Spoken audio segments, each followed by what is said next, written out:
evening, Tuesday, June 14, 2022. We are live on GBC News. We are live on Facebook.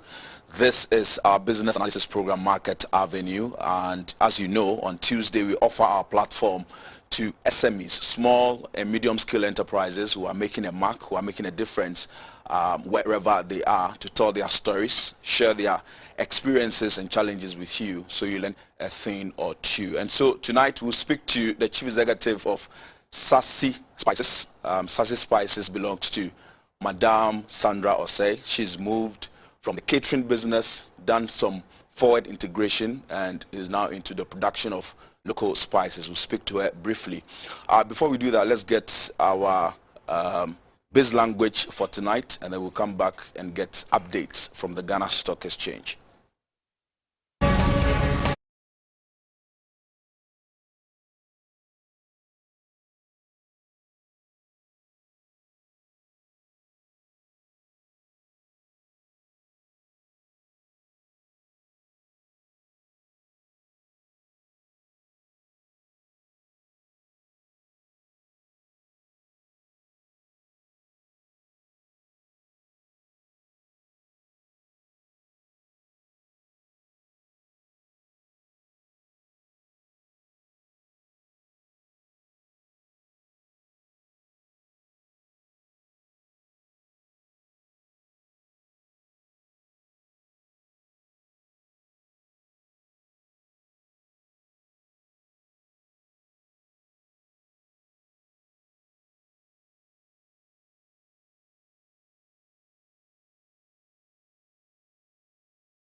You're welcome back. You're still watching Market Avenue. You're live on Facebook, and so we see a continuous decline on the Ghana Stock Exchange, especially in the market capitalization, and for that matter, all the variables. We see a decline on the Ghana Stock Exchange. Sani Abdurrahman joins me with some updates from the Ghana Stock Exchange. And so, Sani, as I said, the market cap, we began the year 64 billion plus. We are now at 61 billion.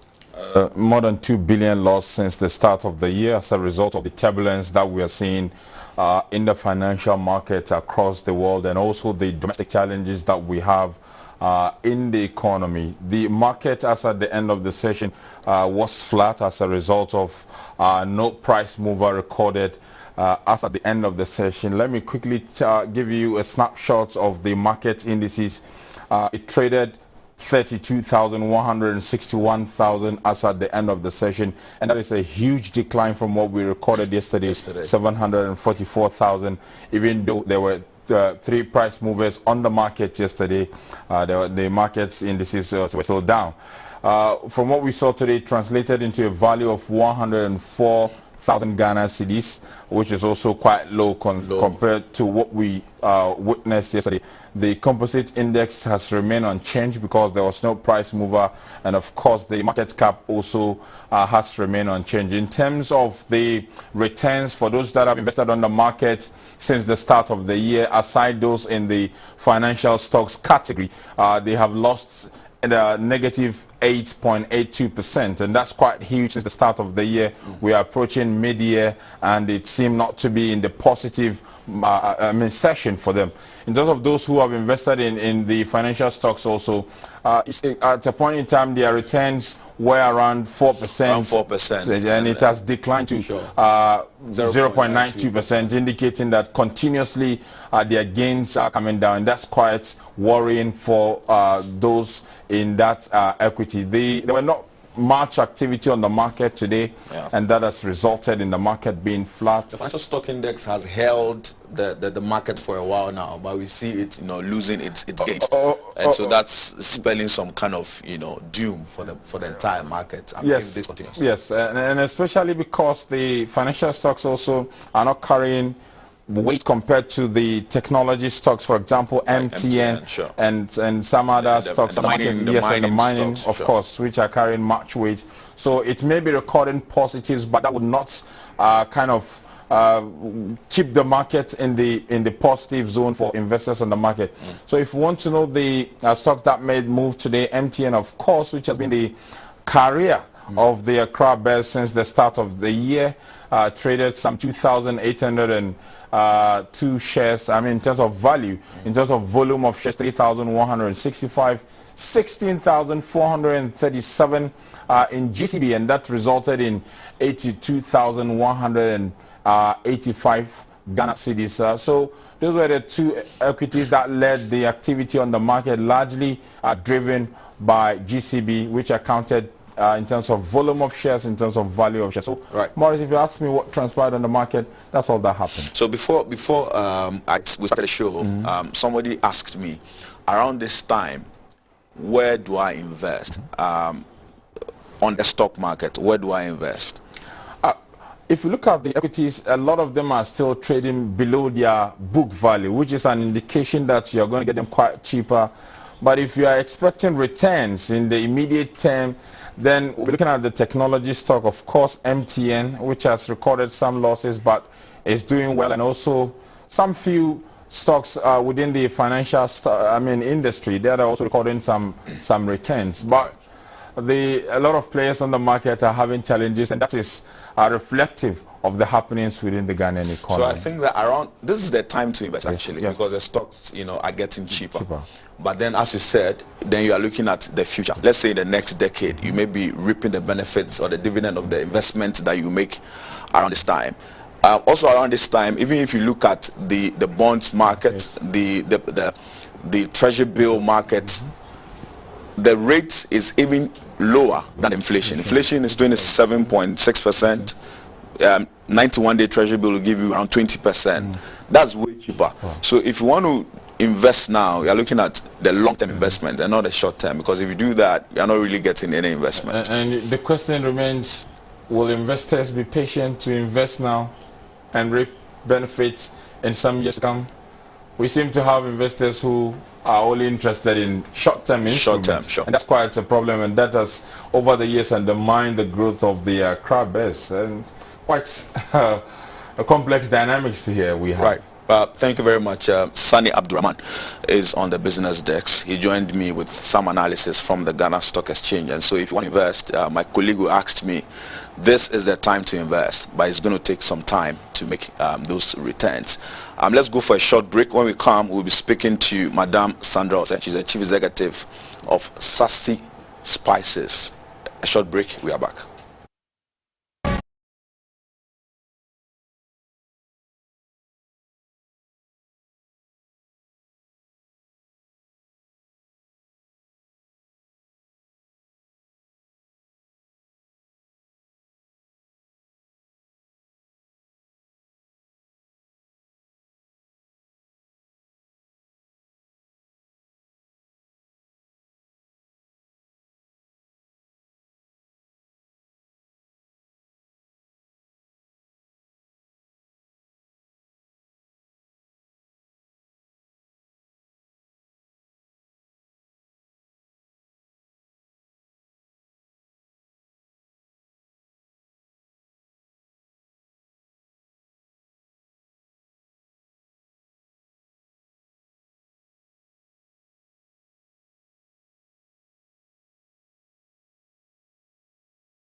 Market Avenue. It's Tuesday. We do SME narrative. We offer our platform to young, upcoming, growing, small-scale businesses to share their stories and also share their experiences. And so today we'll speak to the Chief Executive of Sassy Spices. She was into catering and decided to integrate forward and move into the production of local spices. We'll speak to her on our show tonight. Good evening to you, Sandra. Good evening, Morris. How are you doing? Very well, thank you. So how is the spices business that you are into? How is it doing so far? It's moving slowly now because of our packaging materials. Okay. We want to go into the smaller packages like the Remy pack and other smaller ones in the market, okay, so that we can compete with them. Because selling this for 5 cities or 10 cities will not move faster. Okay. But we really want to compete with the saturated market. We have our natural spices out here. Right. Okay. So tell me how the whole business started. What was the motivation? You used to do catering. You do food for school feeding. Yeah. You supply food to companies on a large scale and all that. What really pushed you to go into the production of local spices? After embarking on my education, I went to Gempa to study business entrepreneurship. Right. And I realized the spices market is saturated. So why don't I come in and do more research into our local stuffs? We have local stuffs like turkey berries, kantos locally called, or abedru. Okay. So I went ahead to do more research at food research, knowing more into the turkey berries, how it can be preserved and its shelf life. So after doing all that, I got my FDA approved, and now into the packaging into smaller sizes like the Remy pack. So let's talk about the turkey berry powder. What exactly does it do? You can use this for your stews and soups. Okay. It contains vitamin A and a lot of blood. Okay. If you lack appetite to, if you use it, I think it's good. Okay. I have a nutritionist in my team. In your team? Yes. And also a quality assurance manager, okay, who ensures that everything that comes out is unique, okay, and natural. So you were telling me that this can replace the Maggi? Yeah, the MSG. MSG. Yes. The turkey berries contain that sweet MSG taste. Okay. So if you get the natural turkey berries, the ones in the house, they use the raw ones, but with this, it's also like the raw ones. If you put it in your soup, it tastes like the MSG. So you do not need the MSG. MSG again. Okay. So I think going forward, we should just look forward for more sassy natural spices. Are you able to tell me how much or quantity of this I would need if, say, I'm preparing a very big, pot of soup? Will I need more of this to get the taste that I would get if I was using the MSG or the Maggi, as we all call it? You need to use more of this. Okay. Like we have in all grams. So you can get a bigger gram for your chop bars, your restaurants, and all that. Wouldn't that be a challenge? Because if I was using the MSG, I would just use just a small quantity. But then because this is natural, I need so much of this, and the price too is a little bit on the high. Your health is our concern. Sure. You have to consider your health. So I think using turkey berry, it will be a little more expensive than the MSG, not on the higher side. So I think it's affordable for everybody. Okay. So what's your market? Is it those who produce food on a larger scale, or individuals? I mean, which market is really moving for you? Open market. I'm coming in for open market. Okay. A real competitor for the spices in the market. Because we are coming in with a smaller pack, as I said already. So everybody can afford. Affordable like the saturated ones in the market. So at the moment, how in terms of packaging, in terms of the grams, what do you have so far? Is it all the products are like this, no, or you have bigger? We have a smaller size, Okay. as I've been saying. Okay. We have the 10 grams, the 20 grams going. Okay. Yeah, because we're going to sell some in the malls, all the malls, and we are going to the open market as well. So apart from the turkey berry, which other local spices do you We have produce? prekese. Okay. Prekese powder. Okay. You can use that for your soups and stews. And which other ones? We have our turmeric powder. It's going to be affordable, just like the turkey berries. What do you use turmeric for in terms of spices? You use it for coloring or your stews. Okay. You can use for rice. We have turmeric rice. We have our stews.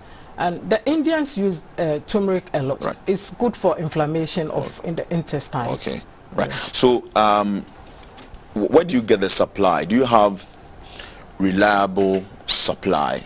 Do you have a farm on your own, or you rely on farmers to bring you, say, the turkey berry and what have you? Yeah, I'm currently working with my Greek extension officer at my district. I have about 4 extension officers going around to help the farmers to grow more of these produces for me. And we are going to sign MOU with them so that all the produces come directly to us, no other persons.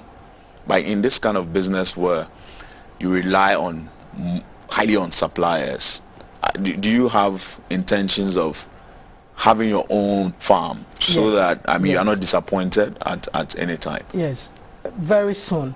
That is why we are working with the agri people. Yeah, to do more research on the farm work, to know what exactly can be done to help us get more produces. Right. Yeah. So how has financing been like? You have your own factory somewhere, a small factory? I have my small factory on the Kwapim Hills, Okay. Kwapim North, Kwapim. Okay. And planning to Come down to Accra. No, planning to get a bigger one. All the products expanded. Yeah, expanded. Yeah, all the products will be coming to Accra. Yeah, so Accra to Kropon is just 45 minutes drive, so it's so easy. Yes. So let's talk about the finances. Yes. How difficult has it been to finance this whole enterprise? Yeah, it's been very tough, but recently I engaged in developmental agencies like Fresh, formerly Ghana Veg, GIZ, where they train you. After training, they help you to access finance. Okay. And that is where I am now. They've really helped me a lot. And they are giving me finance for all my packaging machines. I mean, my value chain. Production. Yeah, production, yes. So apart from this GIZ, collaboration, on your own, you go out there to look for capital. How difficult has it Very been? difficult. Nobody's ready to help unless I do my catering services, and the profit that comes out of it, I use them. So at the moment, you're not breaking even. Yeah, no. You're not making any profit no, from this business. Yes, no When do you expect to get on track and move in this 2 business? months, I'm sure my machines will be ready. Right. Then I move. I'm coming like Kakai. I see. But when we started in the beginning, you were saying that this is a saturated market. So it means that we have a lot of products on the market already. What's your strategy by way of pricing, by way of branding? What's the strategy like to be able to penetrate the market? Yeah. These are very expensive. These materials are very expensive. So I've engaged with YPAC Flexible West Africa, helping me to package it in a smaller sizes for the market. Okay. Yes. And that we're going to price it just like the Remy, the others. Yes. Okay. Right. So we'll be wrapping up on this conversation shortly. But tell me exactly what the future looks like for Sassy Spices, say in the next 5 years. I mean, what do you expect? The next 5 years, we're going to be the one-stop destination for high quality and natural spices for all industries across the world. Wow. Yes. You're looking at the world. Yes. Okay. And not just Ghana. Right. Are you feeling the pinch of the general difficulty in the economy? Is it having an effect on this kind of business you do? Yes. because I need a lot of funds to move around and I'm not getting it. I'm working for Ghana school feeding payment. Has been a challenge For me. Right. If they are to pay, I can move around smoothly with this business. But certainly this business must work. Yeah, it should. Right. It should. And right. it must be a product in every household. Right. It must be a product in every sassy spices. Your final words and then we can go. Look out for natural spices in the market. This product is a nature powered. Right. So wherever you go, you should look out for it. Watch the space for sassy spices, naturally produced and nature powered from our own natural lands. Right. Thank you very much. Sandra Esiedu is the Chief Executive of Sassy Spices. We've been having a conversation about her humble beginnings and what her projections are like, what the strategy is for this particular business. This has been SME Narrative on Market Avenue on Tuesday. My name is Morris Obete. I'll see you again tomorrow with another edition of Market Avenue. Have a good evening. See you. Bye.